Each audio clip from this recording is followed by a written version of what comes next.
He eats it, she watches him. I think we'll see green fields soon. It's warm as blood beneath the clods. Oh, hello there. Thank you for joining me. You just caught me reading a book, actually the subject of today's video. My name's Punky Doodles. You may know me from this very channel where I review books, what I am not qualified to review, and make live streams of Pokemon that no one watches. Thank you for joining me here today.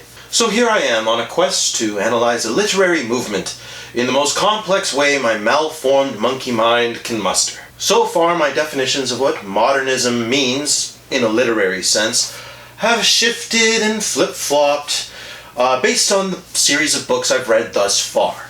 But I have seen a modicum of support from viewers like you.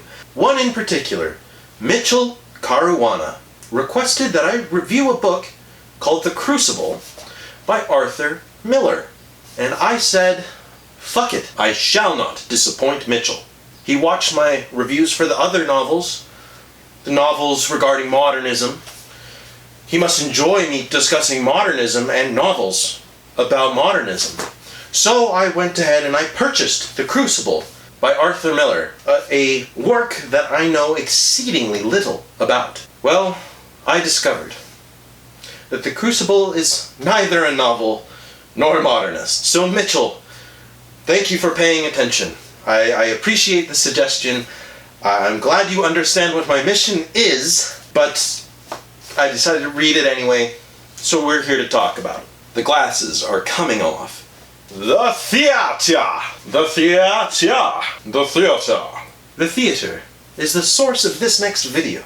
Arthur Miller, a playwright from America, swings more closely to the postmodernist side of literary movements. So far from what I've read of him, he's disinterested in introspection and being affected by a society that molded him in the way the other modernist writers looked at, and is instead more concerned to use his art as a reflective source toward society itself, rather than understanding the self, wanting to understand the mechanics of society.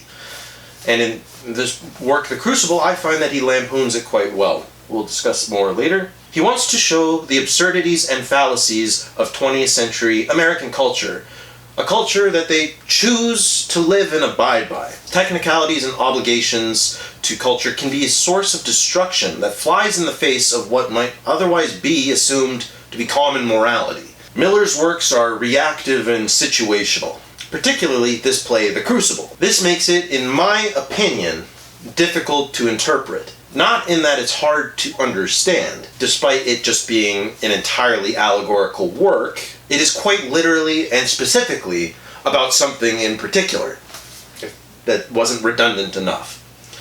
And in the case of The Crucible, the particular instance that he's discussing is something that he himself experienced. But it's not about him, it's about the world. Before diving into the meat and potatoes, or the toadstools and bat wings, I shall say that while the interpretive lushness of The Crucible is a little more sparse than I would prefer, Miller appeared to be an exceptional glazier. I wrote that in reference to the mirror to society thing. A glazier is someone who makes windows and mirrors.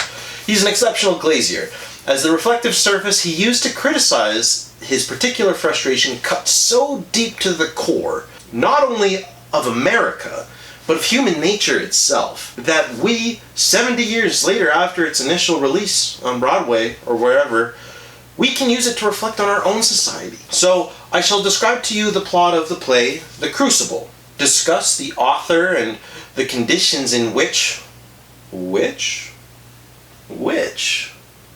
it was written, and then apply its major criticisms into the modern social discourse. But before we do, I have two things I want to talk to you about. The first is like this video and subscribe.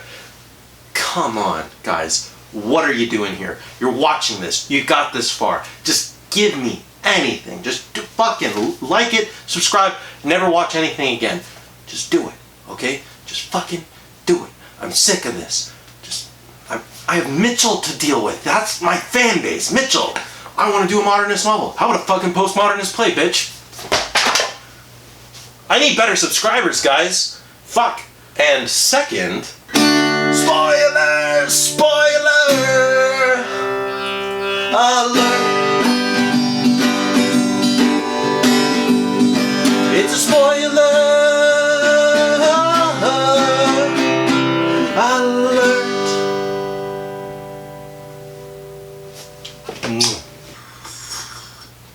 Have a cup of joe. Imagine, if you will, on a grey and stricken eve in destination massive two shits, Samuel Paris, a priest of Salem, wanders out in the forest and catches a cabal of teenage girls chanting and dancing about a fiery cauldron. Among them are Paris's daughter and niece, a petrified Betty and a fearful Abigail. They deny witchcraft, but Betty is stricken unconscious, and Paris falls to the conclusion that Abigail, guided by their Barbadian slave Tituba, has bewitched Betty. Abigail panics, knowing the consequences, and deflects, casting the blame to protect herself. This causes a ripple effect. You see, members of the community start to see and understand a benefit to Abigail's claims. Paris, Reverend Paris, Priest Paris, in fact, is not well liked among the community, and he is very much vying for power. Under a common enemy, he can galvanize the community and get support and respect. And other powerful members of society, such as Thomas Putnam, sees an opportunity to silence his rivals and seize their land to grow his own influence. Abigail herself sees the power that she can wield by accusing witchcraft and convinces all the other teenage girls who were present at that one instance in the forest to start accusing people alongside of her. They even get a witch specialist priest named Hale, who thinks the girls were really, probably, maybe influenced by the devil. Power swells in the head of Abigail, and it is at this point we meet our protagonist, John Proctor. Proctor is a quiet, noble, and respected member of Salem. He is level-headed to a fault. We'll talk about that later. And when he meanders onto the mounting hysteria, he hopes to quell the flames with reason. But Proctor is no saint, and in fact, he's had an extramarital affair with she who is at the center of all this, Abigail. Now, Abby, she's in love with Johnny. But Johnny, he's recommitted himself to his wife, and he rejects Abby. Abby don't like this one bit. So Johnny's wife, Elizabeth, is next on the docket to be witched. John Proctor and his buddies are starting to get a little pissed off. As court proceeds and everyone everywhere who had a gripe with anyone on the court is being accused and arrested.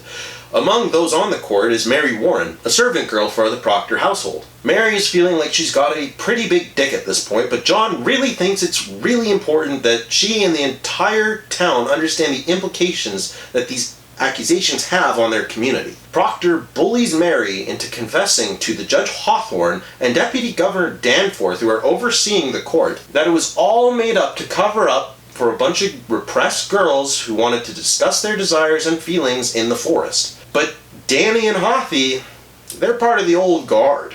They are not from Salem, and they don't really care about the people. They are representatives of the legal structure of Massachusetts and seek to preserve public perception that the legal entity that they represent is legitimate. And it is their position that if they reneged on the claims that were made, the legal system, and thus they themselves, would appear weak. So they have a vested interest in continuing the proceedings. They bring Abigail and the other girls in front of Mary, who they bully and implicitly threaten to accuse as a witch, to the point where Mary betrays John and continues the false accusation she was making, even going so far as to accuse John himself. Hale, who initially agreed that witchcraft and the devil were present, was persuaded by John's logic and now argues against the girls. But good old Deputy Governor Danny, he's made his decision. The witch trials continue, despite reason, despite expert opinion, despite internal morality. John is tortured for months. His wife Elizabeth is permitted to live, as it is discovered that she is pregnant. Paris and Danforth are getting worried because many of those accused of witchcraft refuse to deny the accusation. This poses a bit of a legal problem, because until an accused person accepts or denies an accusation of witchcraft, it cannot be confirmed that witchcraft occurred. Here's an example to kind of explain the problem. If someone asks me, did you or did you not rip fat ass in this room right now? And I say, Nah, I did not rip fat ass in this room. That implies that I confirm that ass has in fact been ripped in this room, but that I am not the cause. I am not guilty of ripping the fat ass in this room. But if I were to respond, what the fuck you talking about, bruv? I don't smell any fat ass that's been ripped in here. Then it is not fully agreed that ass has even been ripped at all. So guilt cannot even be argued at this point. And in the case of the Salem trials, if you say nothing, you still die due to interrogation, but you cannot receive the legal penalties for it. In one example, as such, having your property seized by the community. Paris and Danny want to prove themselves as effective social and legal instruments, and if they cannot get the results they want, they're fucked. So they get desperate and try to find any way they can to get any accusee to fold and admit guilt in order to act as proof for everyone else who's accused. Let's go back in the example.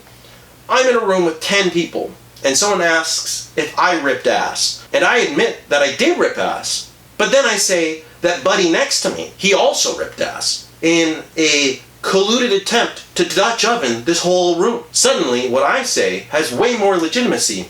Legitimacy? Legitimation. It's much more legitimate. Since I assume guilt, I have accepted guilt, I did rip ass. But also, this guy ripped ass too. That accusation's much stronger and much more arguable to make than if everyone was just accusing each other blindly. Anyway, no one who is accused of witchcraft is ratting, and today's the day that they have to hang people for witchcraft.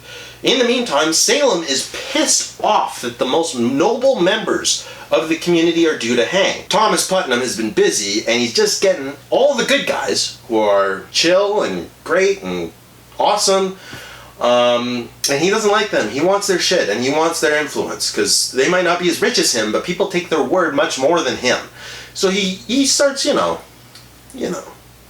fuck this bitch, fuck this dude, let's get everyone, hang them all for witchcraft, and I'll take their land. Thomas Putnam, not a great guy.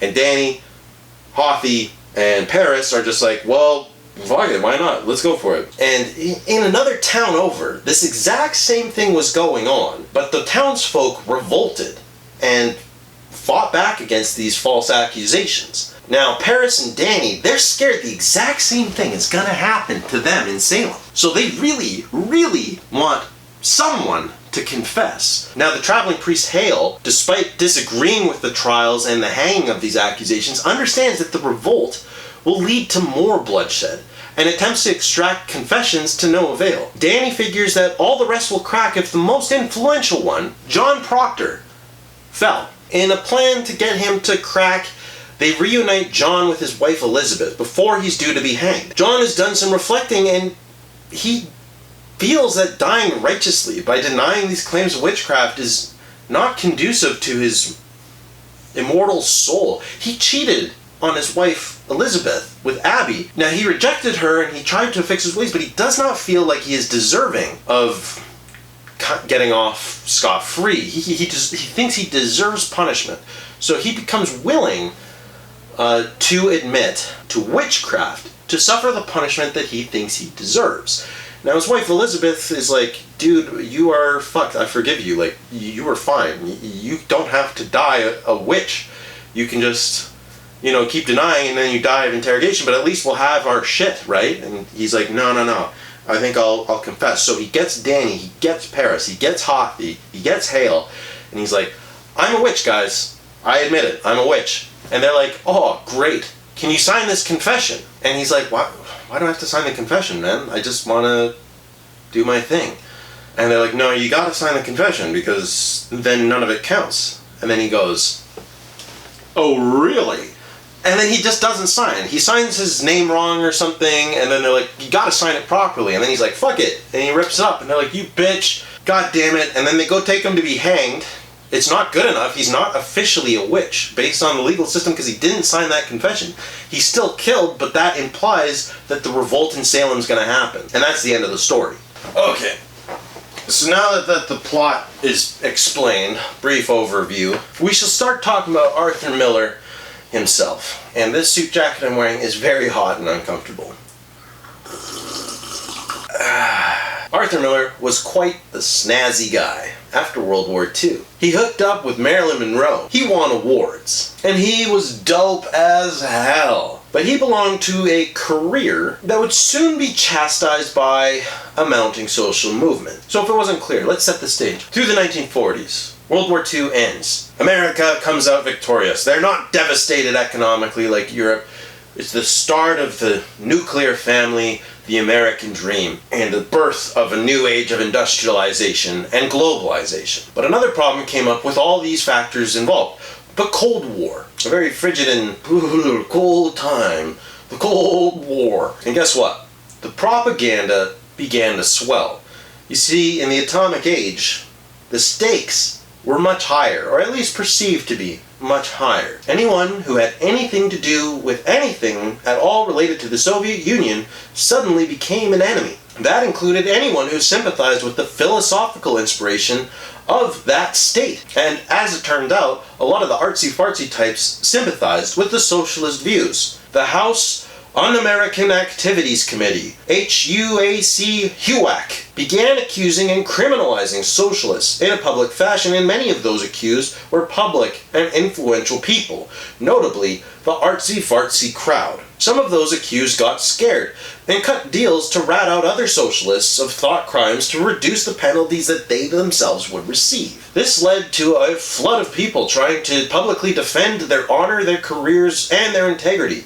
Arthur Miller's friend Elia Kazan was one of those who buckled and ratted on mutual friends. Millie didn't like this. Millie did not like HUAC. Millie didn't like the public for gobbling up the propaganda. Millie didn't like the moral argument that it was inherently bad to agree with socialism. And Millie didn't like weak little bitches like Kazan who would throw their friends under the bus. So he wrote this play, The Crucible, in a way to protest, criticize, and lampoon what would be known as the Red Scare, the McCarthy witch hunts, the McCarthy trials. That's why we have the word witch hunt in our vernacular. It's actually because of this play. This brought back a part of American history, that what actually happened in Salem. Now, this isn't an actual factual recounting of events. This was fully crafted under the frame of demonstrating what was going on during the HUAC McCarthy era. So that's why it was written. He was frustrated that society just went hysterical. They decided to pick a thing that was arbitrarily, morally wrong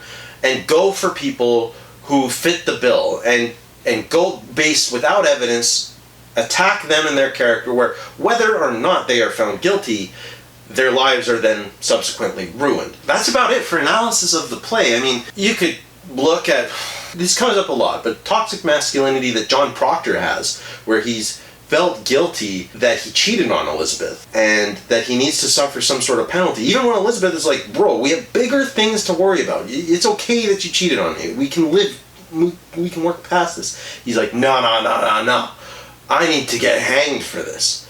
I need to feel this. And she's like, okay, well, if you admit witchcraft, I don't have a home and our kids don't have a home, okay?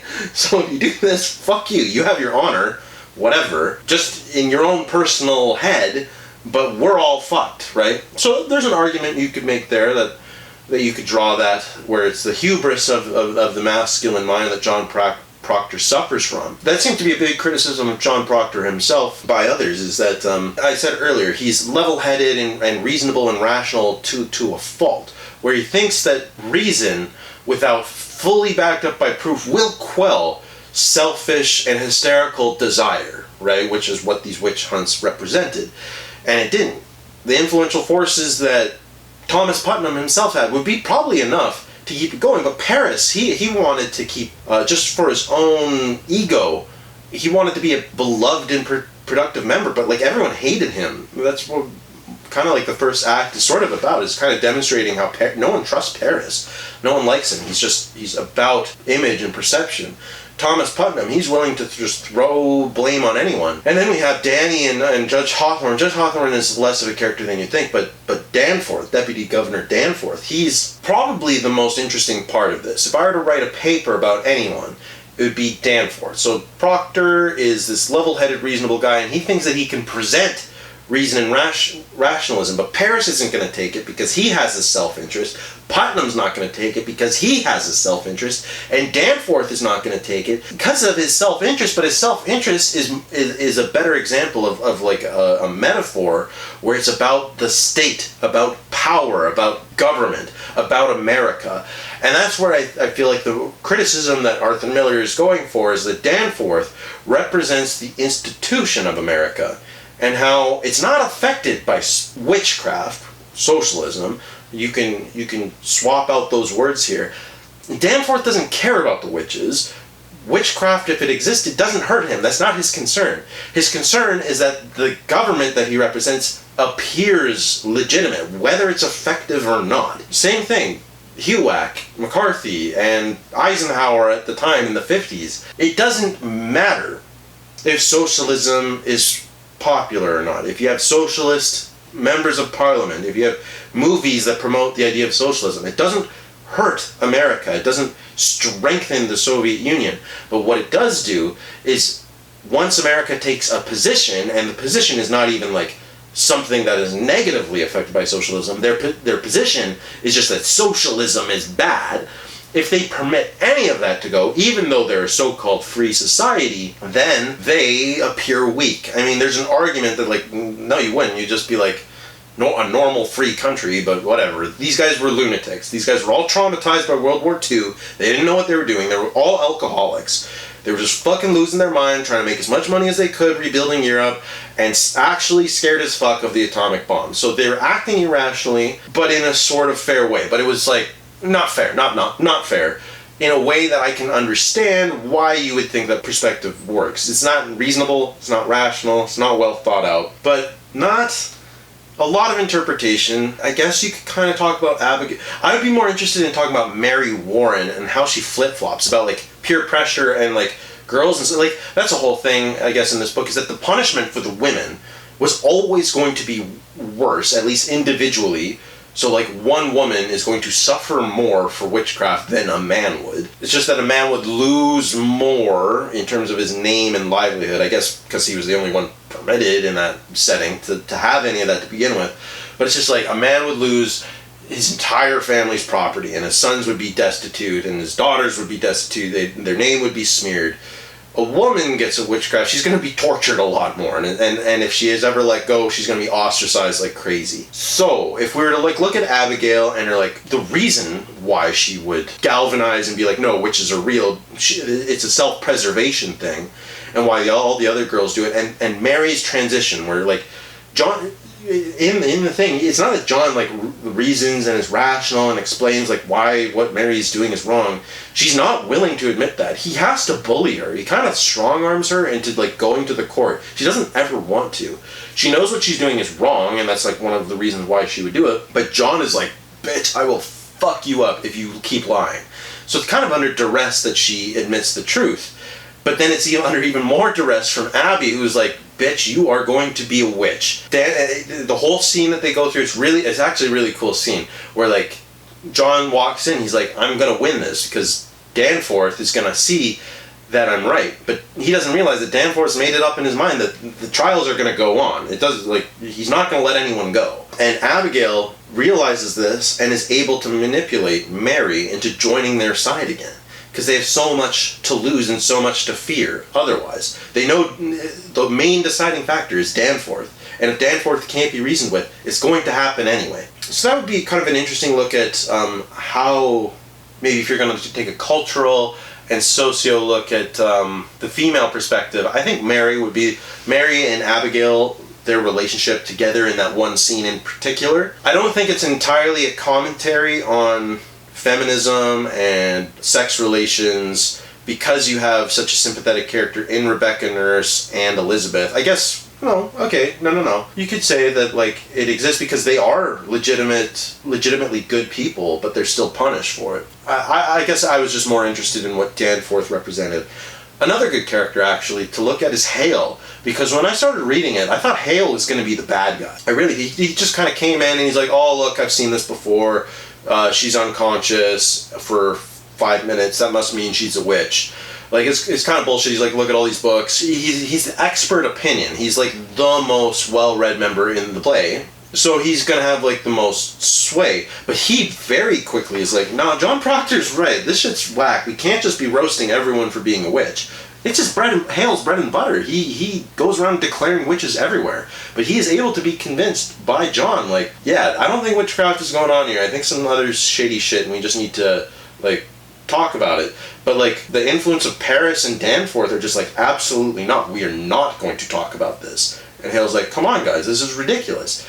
I think that's interesting to have, like, personally, I would have said the easy way is to make the expert opinion the main antagonist. Maybe I'm interpreting it wrong. I really, really thought that that's how it would go. But they didn't take it that way, where Hale was in fact like a source. He was an expert opinion, but he was arguing in a situation where he didn't have proof, where he was just agreeing with the morality of John and the other members of Salem. I guess if I were to take a critical analysis of this, the most lush areas would be Danforth and John Proctor, their kind of battle of wits, the relationship Abigail and Mary have in their community and why they would make that choice to be accusers, and then subsequently just looking at Hale and like what expert opinion means in court and public discourse and how it can actually just kind of be brushed aside. It doesn't matter if we have someone who spends his life devoted to the study and work of this shit. If Danforth decides the trial's continuing, the trial's going to continue. Like, fuck Hale. You're the guy who's immersed your life into it. You would know, but Danforth has decided otherwise. But yeah, that's pretty much all I got to say about it, about the Crucible. It's about that big, like kind of a smallish novel thing, but it is a play, so it reads really, really quickly. I read the introduction and it was kind of dense, and I was like, what the fuck?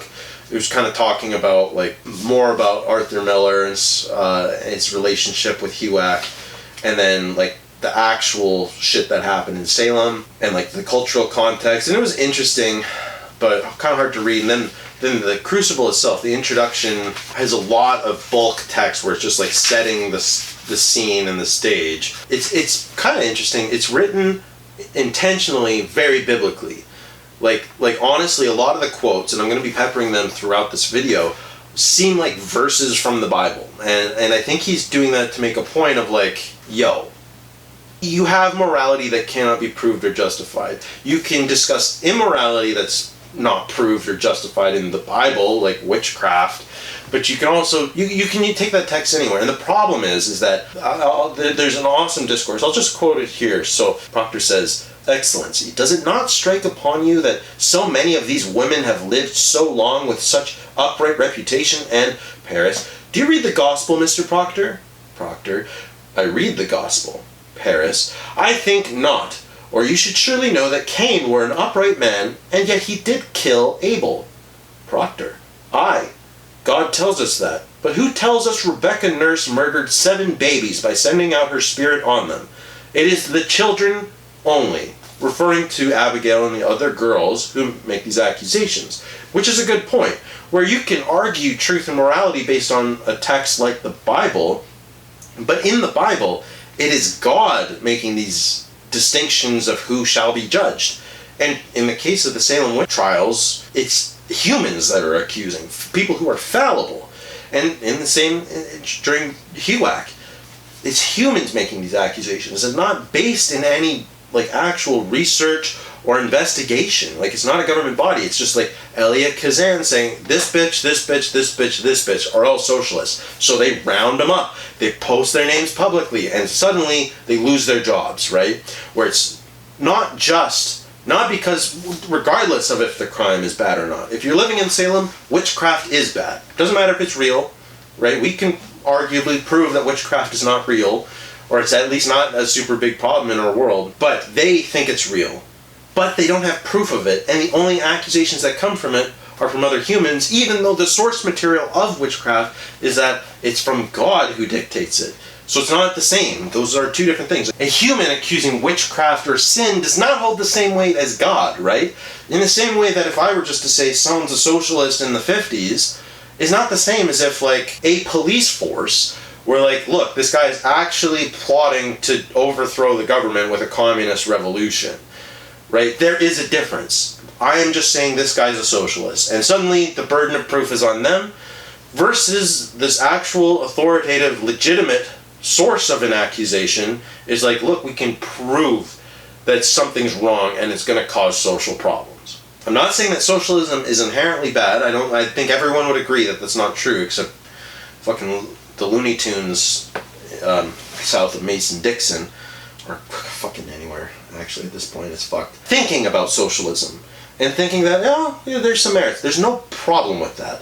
And, in the case of these girls in Salem, it's like, nothing's wrong with thinking, like, I'm horny, I'm wanting to not go to church on Sunday. There's nothing wrong with thinking about that.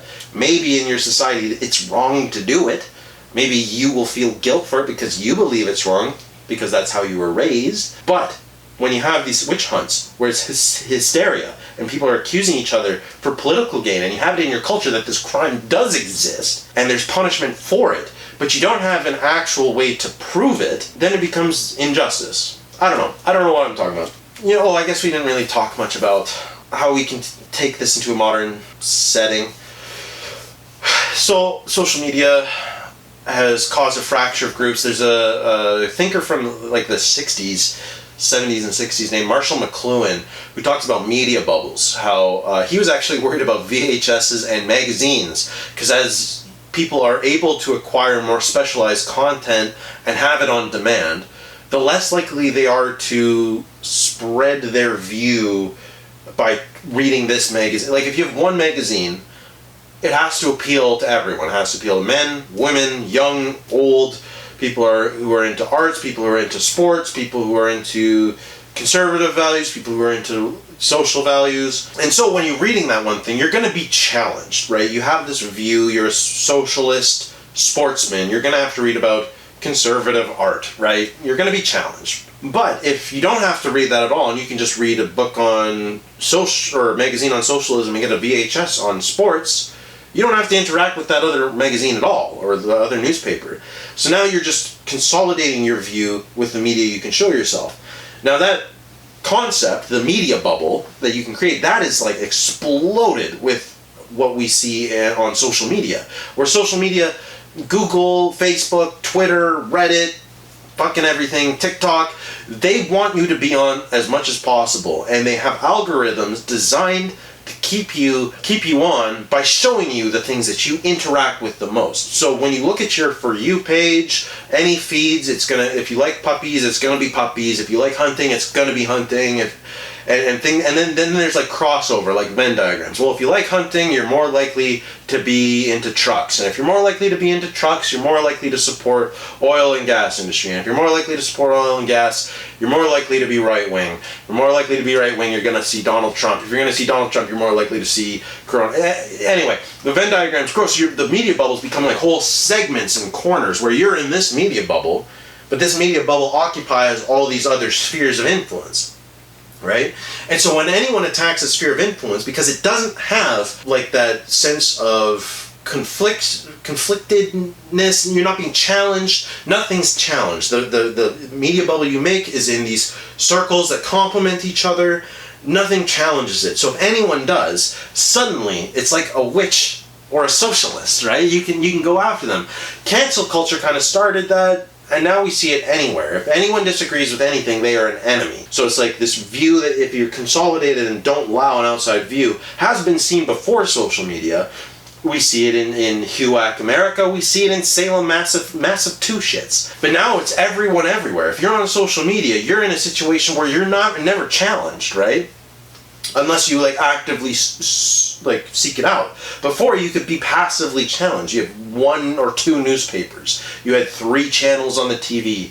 It had to appeal to a broad audience. And now, anyone who makes any content will specifically target it to one group. In America in particular, it's really bad. Fortunately, the difference is in Salem and HUAC, they're able to whip the whole majority of the populace into mobilizing in that sense, like take those fears legitimately. I guess now in the social context, it's way more fractured, so you'll never have a majority who has the same kind of affected views, but it's a similar process. Is we're seeing these communities, it's just that these communities exist in a digital landscape, and when they're challenged, it is such a threat to whoever it is. You know, you have the Star Wars community, Obi-Wan Kenobi or whatever dropped. You have a challenge and like, this character doesn't suit my view. I have been challenged, it's a direct threat on me, I have to reject it.